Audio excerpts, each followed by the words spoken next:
অবস্থায় আছি। এরই মধ্যে প্রচুর অভয়া তৈরি হয়েছে এবং সম্প্রতি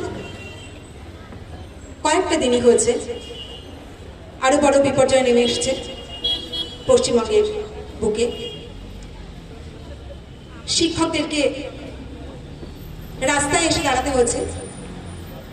তারা বেশিরভাগই যোগ্য হওয়া সত্ত্বেও তাদেরকে তাদের চাকরিটা খোয়াতে হয়েছে। তাদের যে অবস্থা হচ্ছে সেটা তো কোনো কিছু বলারই নয়, কিন্তু তারা না থাকায় সমাজের যে ক্ষতি হচ্ছে বা হবে সেটা কিন্তু সাংঘাতিক। তো এখন শিক্ষকরা পথে এসে দাঁড়িয়েছেন। এরপর কার কার ওপর কি কি নেমে আসবে আমরা কিন্তু জানি না। আমরা শুনতে পাচ্ছি ৫৯,০০০ প্রাইমারি শিক্ষকের চাকরিও যাওয়ার মতো অবস্থায়, চলে যাবার মতো।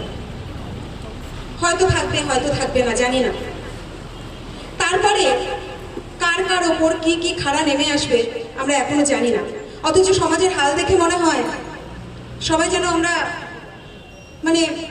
যেভাবে সবাই এখনো পথে নামছেন না, সবাই একজোট হতে না পারলে, সমস্ত সমাজের সবাই একজোট হতে যদি না পারি আমরা, ডাক্তারদের যখন অসুবিধা হচ্ছে ডাক্তাররা আন্দোলন করছেন, শিক্ষকদের যখন অসুবিধা হচ্ছে শিক্ষকরা আন্দোলন করছেন, এভাবে করলে কিন্তু হবে না। সবাইকে একসাথে আসতেই হবে, আসতেই হবে।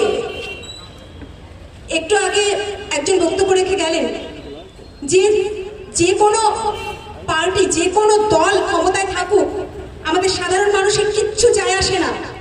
আমরা শুধু চাই একটা সুস্থ সমাজ, সুন্দর সমাজ। এবং হাল ছাড়লে চলবে না বন্ধু। আমার মনে হচ্ছে যেন আমরা হাল ছেড়ে দিয়ে বসে আছি, দূর কিছুই তো হবে না, কি হবে আন্দোলন করে, এই কথা ভেবে দূরে দাঁড়িয়ে থাকলে, বসে থাকলে চলবে না। তো আমি আজকে একটা গান বেঁচেছি, সুমন চট্টোপাধ্যায়, কবির সুমনও বলা যায় তাকে। ছেড়েছ তো অনেক কিছু পুরনো অভ্যেস, অসুখ বিসুখ হবার পরে জিলিপি সন্দেশ। ছেড়েছ তো অনেক কিছুই পুরনো অভ্যেস, অসুখ বিসুখ হবার পরে জিলিপি সন্দেশ।